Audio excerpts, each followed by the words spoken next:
I'm going to show you how to restore an Airtable backup using On2Air Backups. On2Air Backups automatically backs up your Airtable bases to Google Drive, Dropbox, or Box on a regular schedule, so you always have access to all of your Airtable data.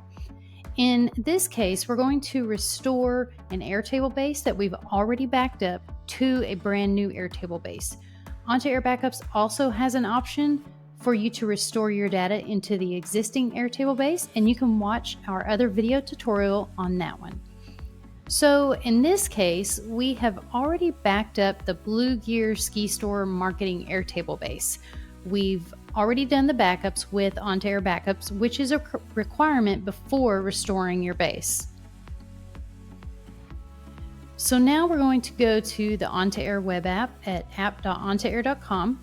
And you can see here that I already have this backup and it's already stored inside of my Google Drive. I have the CSV files and the attachments in my Google Drive already, and that's where the restore will happen. So you're going to go here to the Backup Restores option. Once you click that, you need to click New Restore.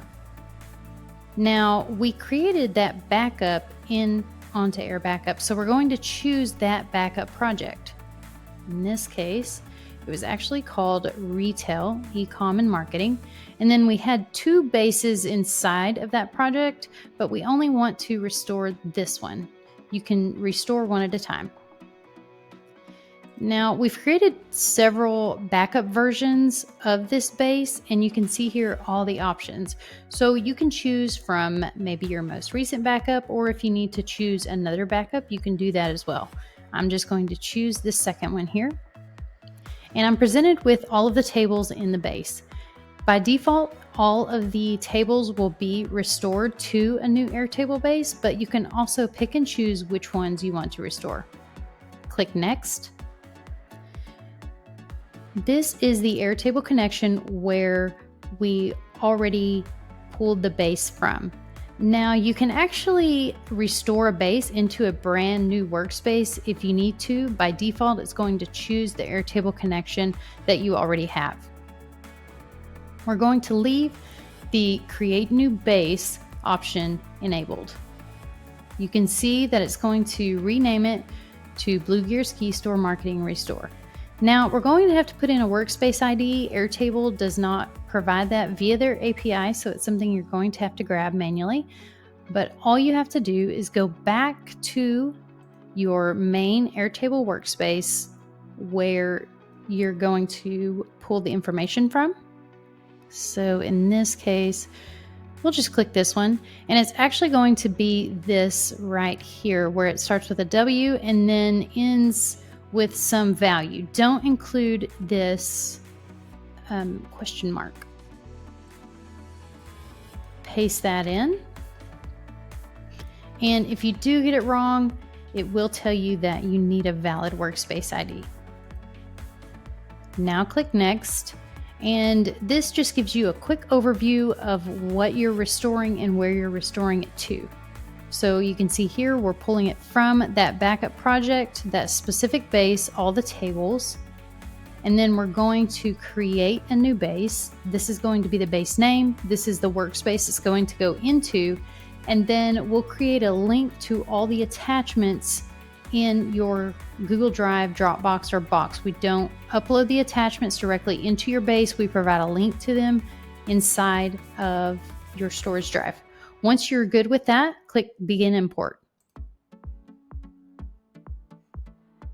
You can see the status is active and that we're pending a restore on each of these tables. When you click refresh, you can see that now the status of the tables, they've been created inside the new Airtable base.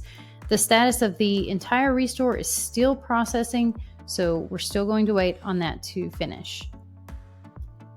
After several minutes, you can go click refresh again, and you'll see that the status of all the tables has been completed and the status of the entire restore has been completed. Now you have links to several different things. You have your source base and your destination base. And then here you also have a link to the specific source table where you chose from the backup, and then also to the restored table in the new Airtable base. So let's go ahead and check this out. Once we open it up, we can see all of our data is in the brand new Airtable base. And you can see that for every table. Now, one important thing that you need to do once you finish the restore is go to this new table called the Meta Restore. This table provides basically an overview of everything that was restored to this base, what kind of field type it was, the link to the original field, and a table. It also has a configuration notes in here for some values that were not able to be restored. This is because of Airtable's API. They don't provide access for us to restore things like formulas. And so we have created this information to where you'll need to change this specific field back to a formula and then enter this formula link that was in the original base. This is not something we can control. And so we wanted to provide a way for you to be able to fix these fields. Now you can see here that the ones that need attention will have a checkbox here that says needs update. So you'll need to go through and review these. So, and one thing to mention is that record IDs, if you have the record ID formula, Airtable is going to create new record IDs in this new base. So for example, if you go to this item number, it was actually originally a record ID.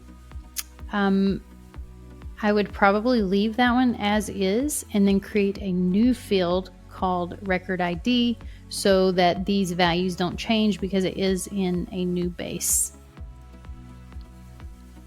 There may be some other fields also, like multiple lookup values and buttons that you'll need to review. So this is something to do when you do a restore. This is how you can use On2Air Backups to restore your Airtable data to a new base.